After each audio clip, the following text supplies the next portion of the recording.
So, good afternoon mga rumors. Tag-ulan na naman. So, just a quick content lang mga rumors na hindi dapat gawin or ano ang ginagawa ko during rainy season. So, mga rumors, ito ang ginagawa ko since yesterday pa kasi yung ulan. Siguro na tayo. Since yesterday pa yung ulan mga rumors, so ang ginagawa ko usually kasi yung mga tanks dito is napupuno ng tubig ulan. So, ito yung mga basic na ginagawa ko para prevent na usually kasi mga agrowers, pag malakas yung ulan, napupuno yung mga tanks natin ng tubig ulan. So, tumataas yung chances na red spot sila or sometimes yung spike ganyan. Kasi acidic kasi ang tubig ulan mga agrowers. So, ito lang yung ginagawa ko. Ito pala yung hose na ginagamit ko mga agrowers sa pag-cycle. Manual kasi ako mag-cycle ng na mga tubig dito sa tangko. So, ganito, ano kaya ang size nito? Medyo malaki siya, uno ata uno or one yung di ko alam. Mas pinipili ko yung malaki mga agrowers since malakas kasi yung pag-cycle ng tubig. So, mabilisan ba? So, ganyan yung mga agrowers. Very, very easy.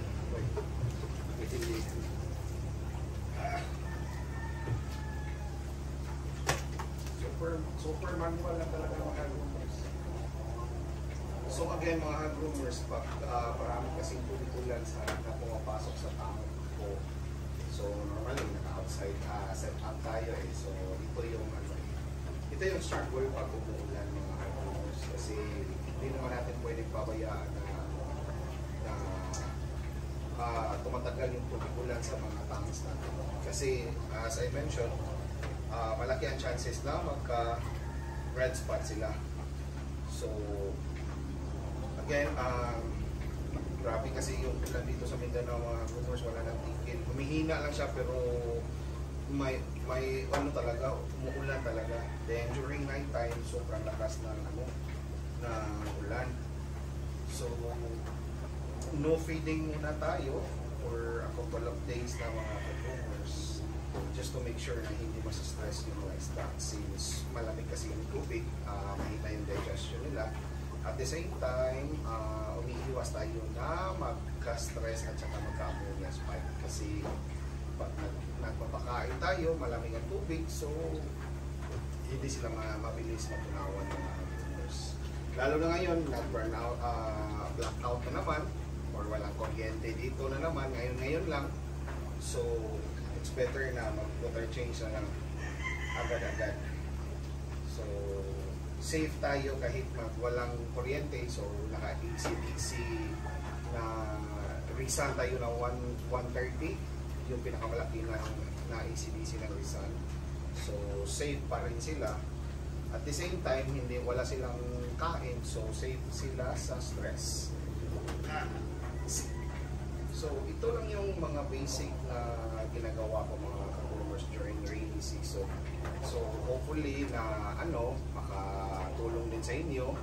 Sana safe yung mga isda natin during this time. I know hindi lang sa Mindanao yung umuulan.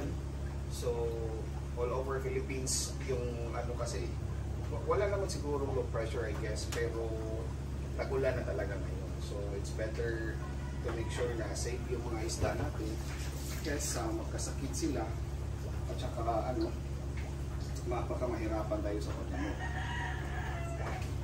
So again, sa mga naka-outdoor setup, mas maganda siguro kung baka ma-apply nyo sa keeping nito na milk feeding, water change lang pag medyo straight na talaga yung ulan, just to avoid na magkasakit yung mga alaga natin. And hopefully, meron kayo natutunan sa short video na ito mga agrowers. Once again, this is Fritz Sinisa. Thank you for watching. See you on the next vlog.